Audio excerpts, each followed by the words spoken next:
right. Good afternoon, everyone. I've got a fair amount to pass along today, so I just want to say thanks in advance for your patience. Lots to talk about. So first, I want to bring up one item. As you know, we have been briefing you regularly that there are approximately 900 U.S. troops deployed to Syria. In light of the situation in Syria and the significant interest, we recently learned that those numbers were higher, and so asked to look into it. I learned today that in fact there are approximately 2,000 U.S. troops in Syria. As I understand it, as it was explained to me, these additional forces are considered temporary rotational forces that deploy to meet shifting mission requirements, whereas the core 900 deployers are on longer-term deployments. And as you know, for many of our deployments, numbers will fluctuate from time to time. But given that this number is significantly higher than what we've been briefing, I wanted to let you know as soon as I found out this information. I will say that there are diplomatic and operational security considerations oftentimes with our deployments and some of those numbers, and certainly the case here. But again, given that there is significant interest in Syria, given what we have briefed previously, I wanted to make sure that you had the most up-to-date information. I will also highlight that, again, as it was explained to me, these forces, which augment the Defeat ISIS mission, were there before the fall of the Assad regime. And I'll be happy to answer any questions on that when we get to the Q&A.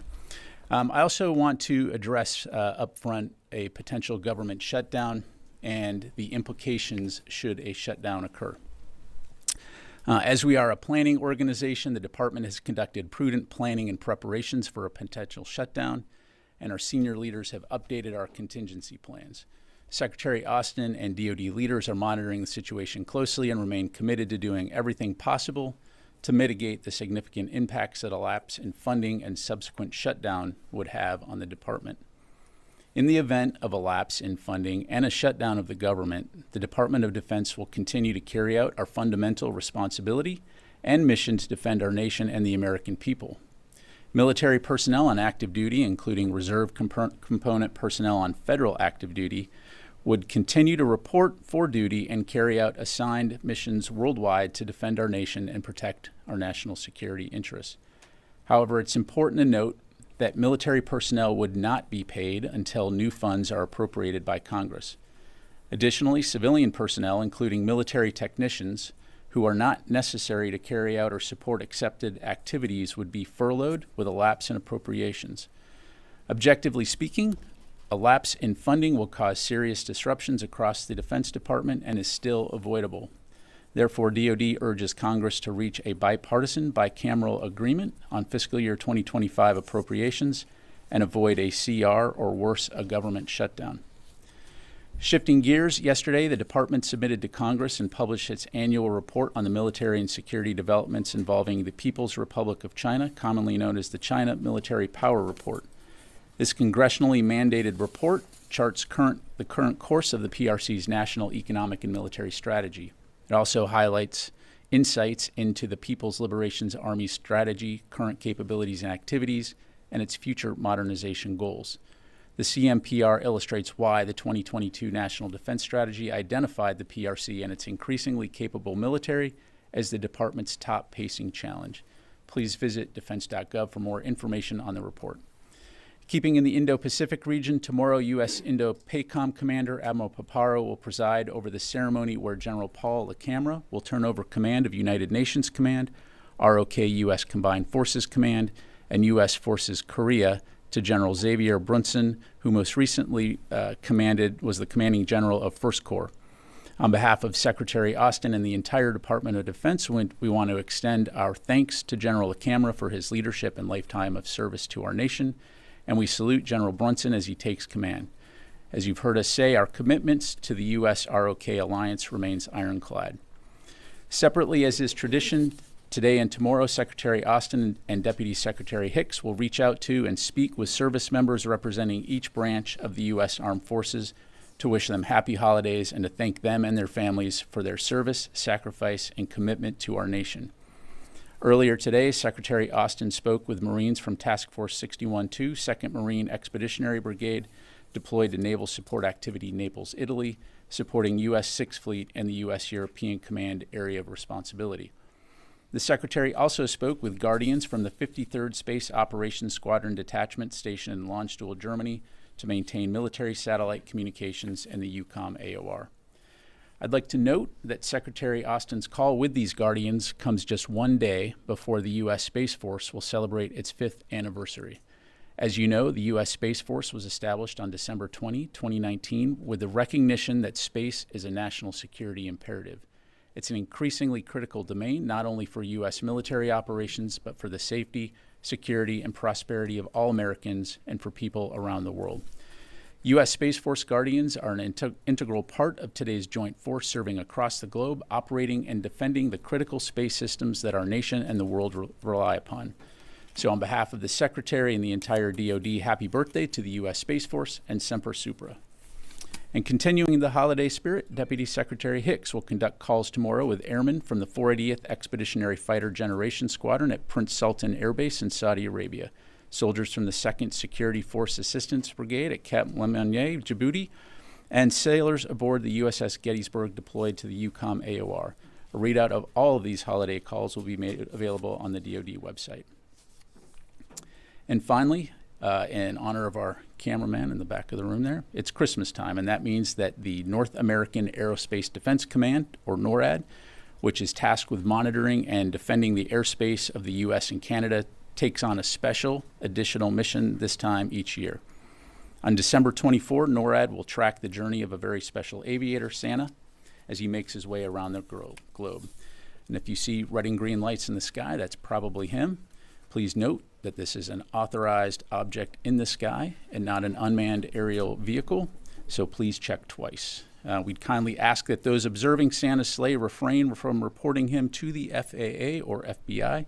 Starting at 0600 Eastern Standard Time, kids, families, and Santa fans worldwide can track his journey by calling 1-877-HI-NORAD or 877-446-6723 to speak with an official Santa tracker. You can also follow Santa's journey online throughout the day at noradsanta.org. We wish everyone a Merry Christmas, joyous holidays, and a Happy New Year. And with that, I'm happy to take your question, Lita. Thank you, Pat. On Syria, can you explain a little more fully, first of all, why we hadn't heard this number before? But secondly, who are these forces? Is this special operations forces? Are any there in an effort or part of an effort to find Austin Tice? And I guess I'm just a little confused. You said this was before the fall, so this isn't in response to unrest and disruptions. Correct. This is in response then to what? Correct. So again, a couple things. So as I highlighted, for deployments, and as you know, having followed these for a while, it's not uncommon as units come in and go, come in and out, the replacement in place, transfer of authorities, those kinds of things, there will oftentimes be a bump, right? So the total number of forces officially deployed to Syria is 900. So that in and of itself, in terms of the additional numbers, as you know, over the years, that can fluctuate. Obviously, given the current situation in Syria, just very recently, I was made aware of the fact that, hey, maybe there's more forces than just a small number, or what would normally be considered, around the 900 range. So we asked to look into it, got those numbers today, significantly higher than 900, which is, again, why we wanted to let you know. Now, those forces, what they've been doing is all focused on the Defeat ISIS mission. And again, that core 900, approximately 900, those are going to be your longer-term deployers, right? 9 to 12 months, as I understand it, versus temporary forces, which are going to rotate in on a 30 to 90-day basis, again, as it's been explained to me. that are there to meet any type of emerging mission requirements associated with the Defeat ISIS mission. Predominantly Army forces, and I'm not going to be able to provide a breakdown of conventional versus special operations forces, but all of those forces focused on the Defeat ISIS mission. Again, as I understand it, a certain element of this also goes into diplomatic and operational security concerns as it relates to the region. But again, given the difference in the number that we've been providing, I made the decision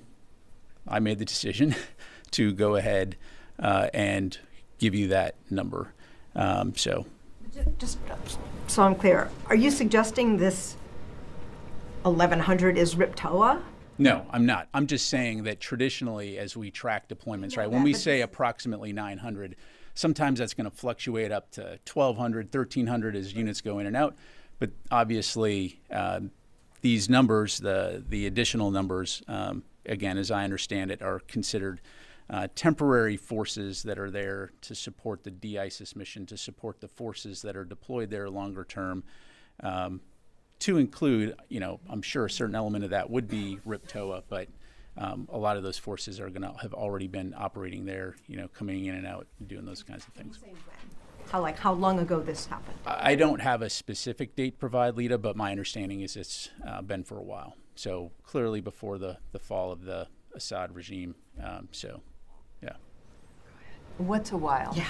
I don't have a number to provide, but again, more than double the number of troops that we've been told for quite some time.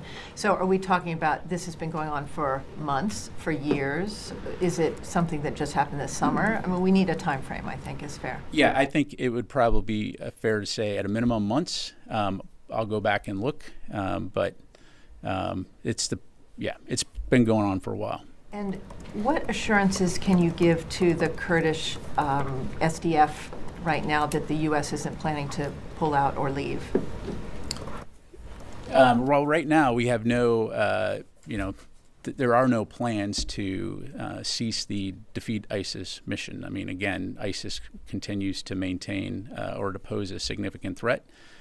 So right now, no plans that I'm aware of to stop that mission. About 500 SDF have left their posts in terms of guarding the ISIS camps. Are U.S. forces going to take their places?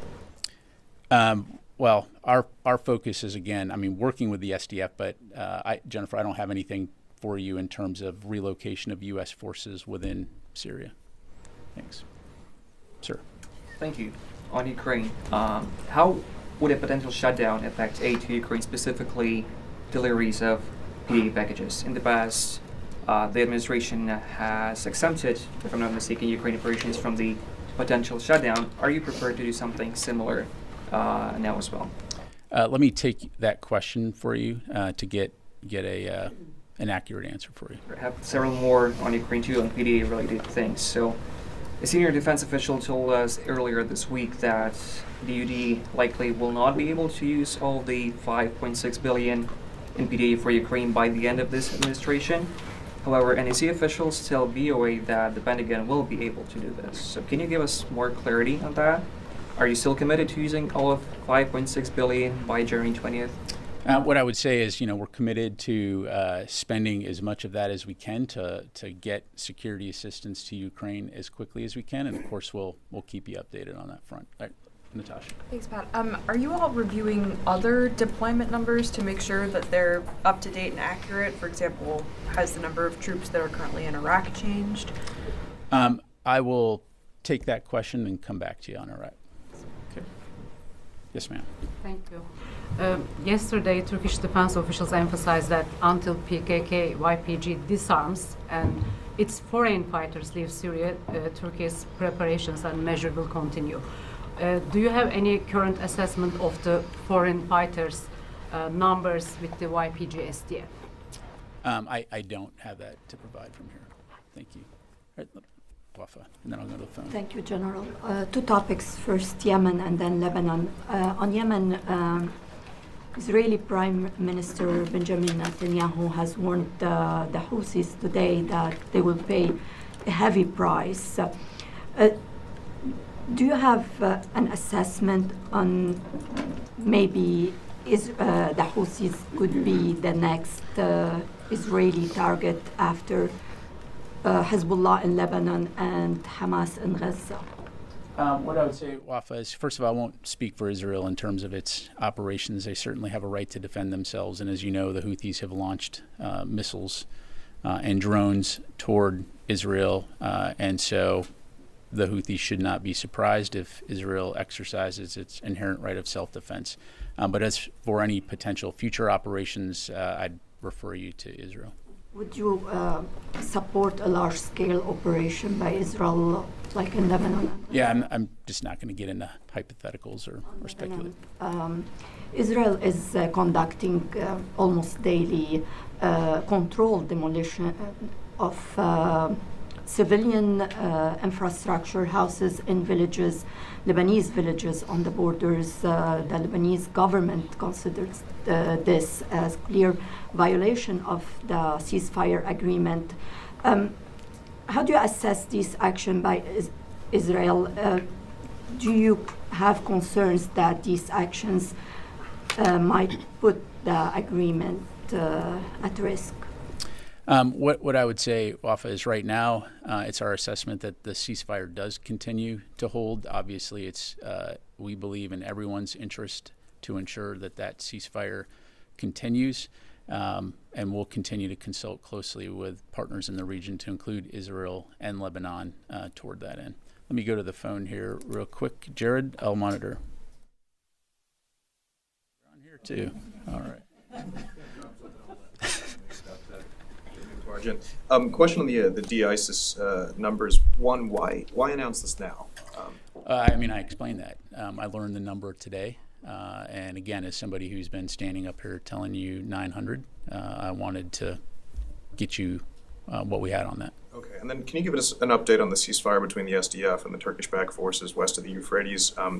Does DoD have any role in enforcing or upholding that? To my knowledge, we do not, Jared. As you know, State Department has been consulting, of course, with our Turkish partners, allies. My understanding, again, and State Department can go into much more details, is that that ceasefire is continuing to hold.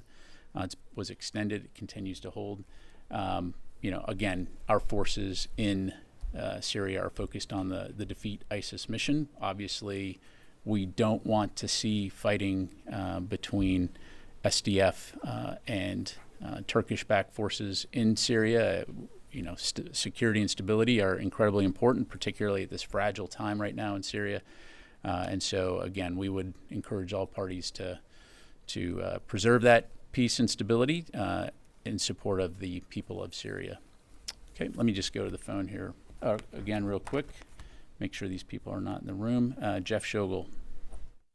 Thank you. Regarding Syria, can you say why CENTCOM felt it needed an extra 1,000 troops, albeit on a temporary basis?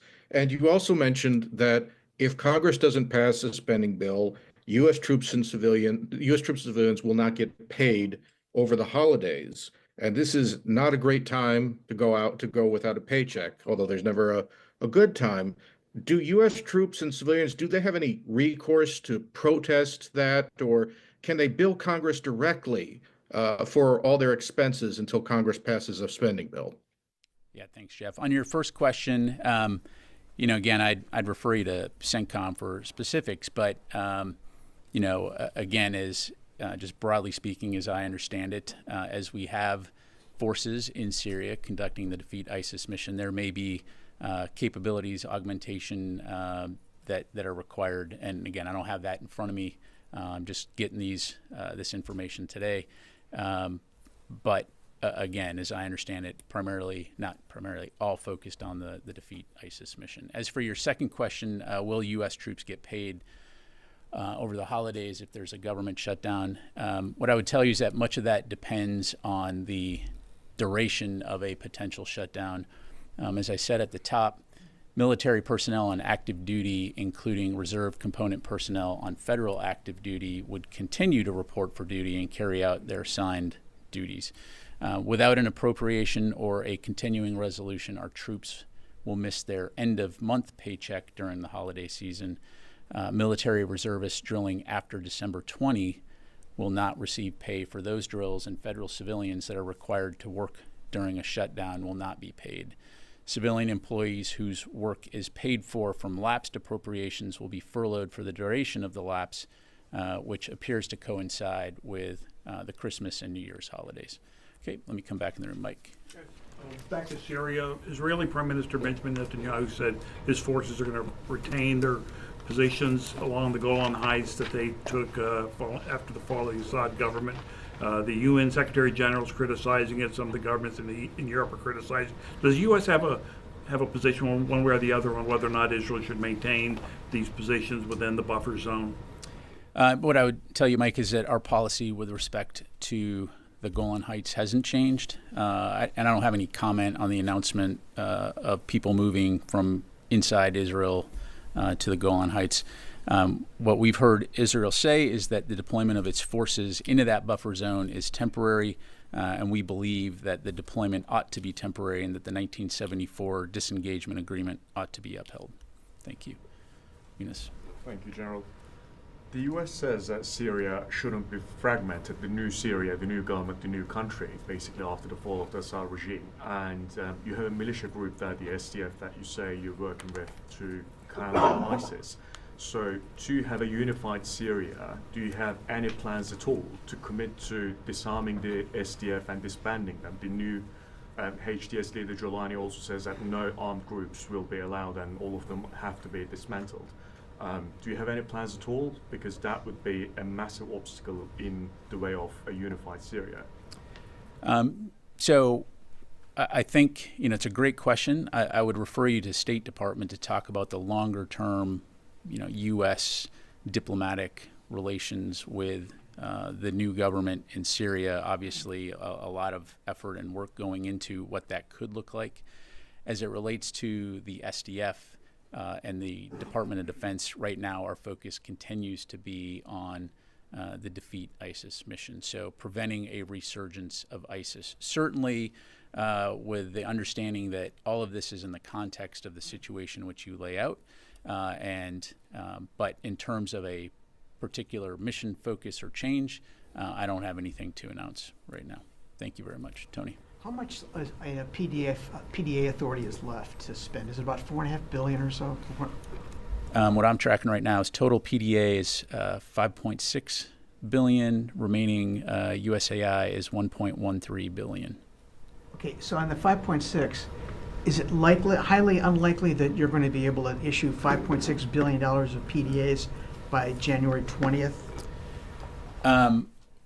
Again, as I highlighted earlier, we are going to continue to surge as much capability as we can. Not going to get ahead of that process. I think you can anticipate that we will have some additional PDA announcements. I'm not going to get into the timing of that, but certainly recognizing the fact that there is an urgent need right now in Ukraine, and we're going to remain committed to expending as much of that as we can. I need to ask you too, and you don't know this answer, but I'd like you to get a written answer in terms of what will happen to the remaining dollars that are not put on PDA.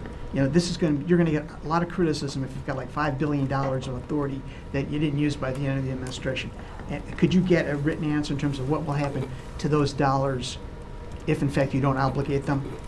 I will take your question, but again, recognizing the difference between authority and obligated funds. But yeah, I'll take your question for it. On the drone question, I shudder to bring this up, but you mentioned on Tuesday that counter drone systems will be deployed to New Jersey this week or next week. Have those systems been deployed, and what's the rule of engagement on those? And are those kinetic or fuzzbuster type of equipment? So the majority of that capability has deployed. The rest should be arriving very shortly, if not imminently. And as I highlighted earlier in the week, that will be a combination of active and passive detection capabilities, as well as some counter-UAS capabilities, which would include non-kinetic types of systems like drone busters, right, which essentially disrupts signals and affects the ability of these systems to fly. thanks very much. Kelly. Just to follow up more a bit on drones, I just wanted to ask about the federal ban on drone operations in parts of New Jersey. The government, they say, may use, quote, deadly force against the drones if they pose an imminent security threat. Who would shoot them down if it came to it? Would that be DoD assets? So a couple things. So first of all, I would note that that is standard security language included in national security NOTAMs and temporary flight restrictions. So FAA certainly could talk to you more about that. And as you've heard us say, we're going to work closely with the FBI, DHS, FAA to make sure that we're harmonizing our on-base efforts with anything that they're doing off-base. And the bottom line is that our forces, our commanders, if they observe UAS activity that they believe represents a threat, they have the authority to conduct mitigation operations based on the capability at their location. And as I highlighted, one of those capabilities could be the non-kinetic, interruption of signals, for example. And just talking about a potential government shutdown, how could that impact the efforts to detect and track drones and the efforts that you're doing right now? Well, I mean, if it's, we're going to continue to do the operations, as I highlighted. Military personnel are going to continue to do operations necessary to protect and defend the nation. So in so much as we need to protect our facilities or mitigate potential threats, we will be on point in doing that. So, okay, Jennifer. Pat, it's clear that you were surprised by the number of U.S. troops that were in Syria, but was Secretary Austin also surprised? I'm confident that the Secretary is tracking U.S. forces deployed around the world. Again, as I highlighted, there oftentimes are going to be diplomatic or operational security considerations as it relates to the deployment of forces. Just on that, did the Secretary direct people not to make that public? No. Constantine. I'm sorry. Good, no. Just one other, just to clarify on this. Is 2,000 now seen as the amount needed, or is the department looking at any increases since things have been obviously changing over the last several weeks? Yeah, so I'm not tracking any adjustments. Again, those additional forces there are again categorized as temporary transitional forces versus the 900, what I would call core official deployed forces. But as of right now, I'm not tracking any adjustment in that regard. Obviously, we'll see how things play out in Syria. We'll see how the Defeat ISIS mission works out. But yeah. And just to follow up. I'll get to you, was the president aware that there were 2,000 U.S. troops in Syria? I won't speak for the White House. Constantine. Thanks, Pat. On the shutdown, is there, obviously we don't know how long it's going to go.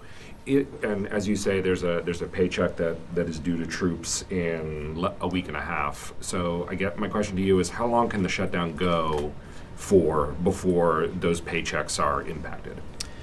So really, it's again, I don't have an exact date for you, Constantine, but the bottom line is, the end of the month. Today was payday, so troops just got paid. So that next pay period at the end of the month, that would be, depending on how long this goes, that would be where individuals are not getting paid. But I guess my question is, how quickly can DFAS be told, okay, there's funds, and turn around the paychecks?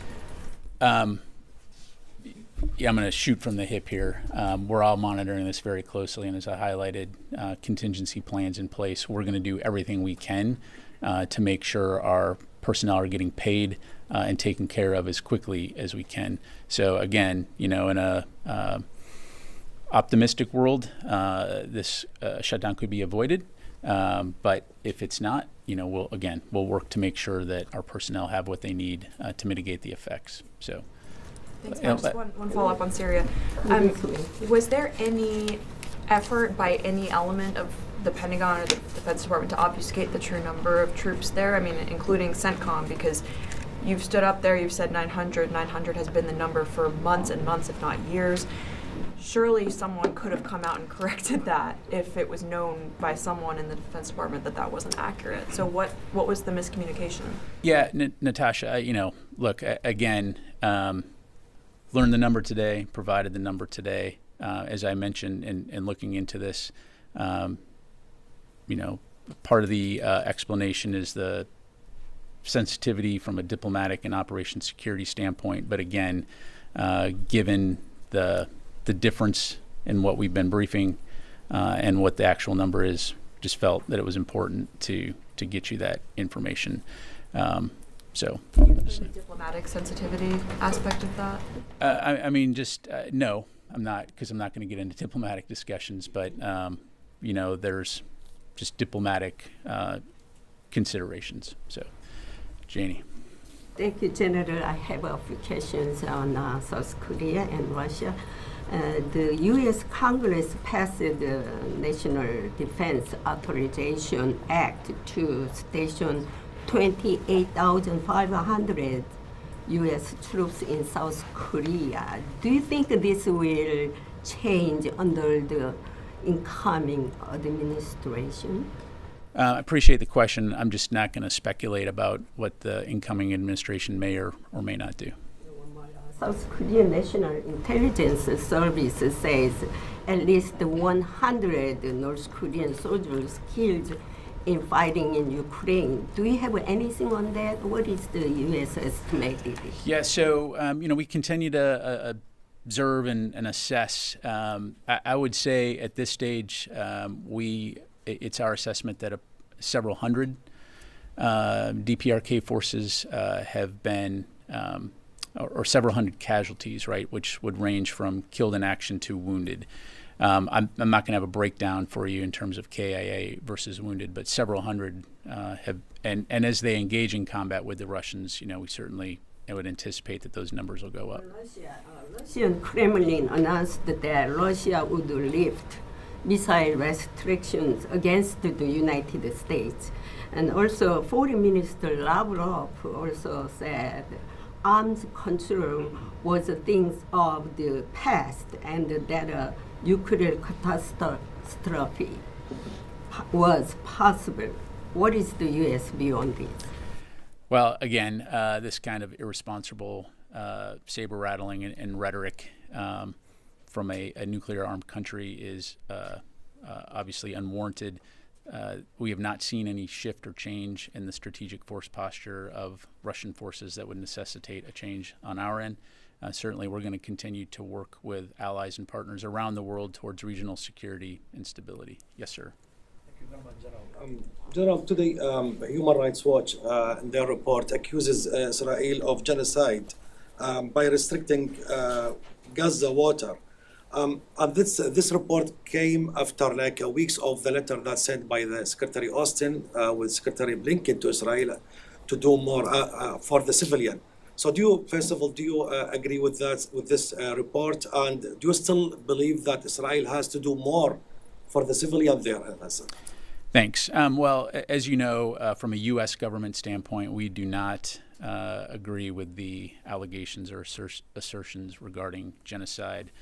We do believe that way too many innocent people have been killed or injured in this war, both Israelis and Palestinians. That was ignited when Hamas launched its terrorist attack and brutally murdered more than 1,200 innocent civilians on October 7, 2023. So we want to see an enduring resolution to the conflict in Gaza, which is why we continue to actively work towards an agreement to stop the war, bring all the hostages home that are still being held by Hamas. Yes, sir. Thank you very much. As Secretary of State Antony Blinken admitted that U.S. is in direct contacts with HTS, previously designated terrorist group, and State Department also, in my question, responded that in past, Department of State engaged with such terrorist organization, even they had active military operations against them. So question is, Pentagon is also at this time involved with the Department of State officials in Syria, the engagements they have for transition of command and other things. Are you asking if DOD has been in contact? To my knowledge, we have not. And as you highlight, State Department right now has been the lead from a diplomatic standpoint. So I won't speak for the State Department other than to say, again, taking a step back, big picture here, trying to work with partners in the region and actors in Syria to address how we may enable this opportunity for the Syrian people to live in security and stability after 50 plus years under the Assad regime. But again, I'd refer you to State to talk about their specific efforts. So one on sanctions, recent announced by Department of State on Pakistan long-range ballistic missile. One of the Deputy National Security Advisor in White House, as TRT well reported, they showed severe concerns on Pakistan long-range ballistic missile program, and they said like we have concerns that they can hit long, even they can hit United States. So you have a long partnership with Pakistan when Pakistan was your ally in war on terror. So you have some assessments. You did provide some input to Department of State or with White House officials. You have some observations. I don't. I mean, as you highlight, we value Pakistan as a partner in the region and have worked closely with Pakistan on counterterrorism efforts in the past, and we'll continue to have those conversations. But as it relates to that, I just don't have anything. Louis? Thank you for today's briefing and for this update. Combatant commanders have the ability to rotate forces in and out at their discretion. Is this a scenario where that took place, where as long as these troops are in theater, that's why we saw this near doubling of forces inside Syria? I don't understand. If you're going to send troops from the United States or from outside of the CENTCOM AOR, that's going to have to go through the Joint Staff. That's going to have to be a request for forces. It's all going to have to be approved. It's going to require Secretary's orders. In this case, was this a rotation of forces from within the AOR, which is the CENTCOM commanders? So I don't have that level of granularity, so I'll just talk anecdotally.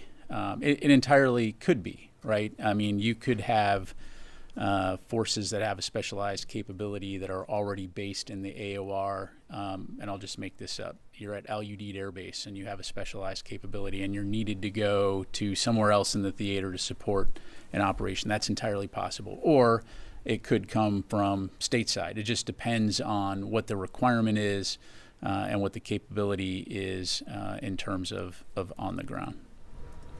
My next question. You said you learned about it today. Was this because a question had been posed internally and CENTCOM responded today, or was this because CENTCOM informed you today proactively? It's because I got word of it recently as our team was looking at this again, given the significant situation in Syria, and I asked for more information on this, recognizing that if the numbers are not what we briefed, let's find out what the actual numbers are and go from there, and I got the numbers today. Has Secretary Austin, does he plan to, or has he spoken to General Kurilla about this? Look, Secretary Austin and General Kurilla speak about the CENTCOM AOR all the time. Specifically about this? No. They have not spoken about this? They have not spoken about this. Let me get to some folks that haven't had a question yet. Yes, sir, please ask a news question and don't wax eloquently. I will stop. Okay, sir. Pakistan intelligence, former intelligence chief just got court-martialed for corruption. How do you see such generals and the extremism, the Taliban, the terrorism thing? Does it disappoint you when you see former colleagues face such charges? That's really a question for the Pakistani authorities and government. I'm not going to wade into Pakistani domestic politics. Thank you. Thank you. Let me go to the phone here. Just take a couple more. Howard Altman. Hey, thanks, Pat. Appreciate it. I'm wondering, can you tell me whether there's been any additional force protection, ramp ups at any facilities in the U.S. or OCONUS regarding drone incursions? Have any additional equipment counter-drone equipment been sent to any facilities beyond the ones you've already mentioned? Thanks. Yeah, thanks, Howard. I don't have anything additional passed along. I'd refer you to Northcom to talk about any additional facilities that they're looking at, or movement of equipment. And obviously, as you well know, base commanders have the authority to take appropriate steps in terms of force protection as it relates to anything. And so that's something that's done on a day-by-day basis and not necessarily managed or tracked from here at OSD. But again, I'd refer you to NORTHCOM. Yes, sir. Thank you very much, sir. Two questions, quick, please. One, if you are aware of U.S.-India space delegation here in Washington and space, any relations between this building and space relations? I'm not tracking that. And the second one is that who is helping, and if this building is aware of sanctions against Iran on their nuclear program, and also, of course, sanctions against Pakistan on their missile, long-range missile program. Yeah, I'd refer you to State Department as it relates to any type of diplomatic efforts on that front. I don't have anything to provide from here. Last question, yes, sir. Thank you, sir. Thank you very much, General. Just a follow-up on the section on entities supporting Pakistan missile program. In terms of security spectrum, how does the Pentagon see any advancement in technology acquired by Pakistan to upgrade its system as it is being faced by nuclear India, being surrounded by nuclear India, hostile Iran, which did a provocative missile attack on Pakistan this year and destabilize Afghanistan? Yeah, so I won't have anything to provide in terms of Pakistani or Indian weapons programs, other than to say, look, we value both India and Pakistan as important partners in the region. We believe that each country has an important role to play when it comes to regional security and stability, and I'll just leave it there. All right. Can I make a nerdy request for a taken Only question? because it's the holiday season.